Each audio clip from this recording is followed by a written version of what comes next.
Paano mo sasagutin ang hindi ko pa kailangan ng insurance nang hindi na nanakot? Kapag nanakot ka agad, mas lalong magsasara ang isip ng client mo. Nobody wants to buy from a salesman of doom. Bago mo ipilit ang benta, intindihin mo muna kung bakit niya nasabi yan. Baka feeling niya healthy siya, bata pa siya, o may iba siyang priority ngayon. Instead of forcing the sale, guide the conversation.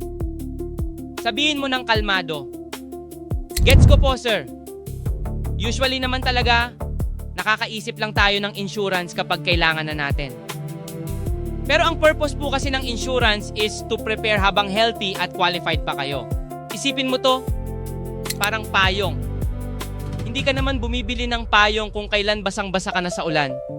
Bumibili ka kasi alam mong pwedeng umulan. Hindi mo kailangan ng insurance araw-araw.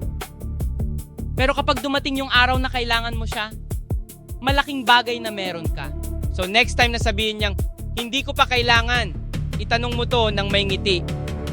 Sir, curious lang po, kung hindi ngayon, kailan niyo po masasabi na kailangan niyo na talaga? And then, shut up and let them think. Minsan hindi naman sila ayaw bumili. Hindi lang nila nakikita ang urgency.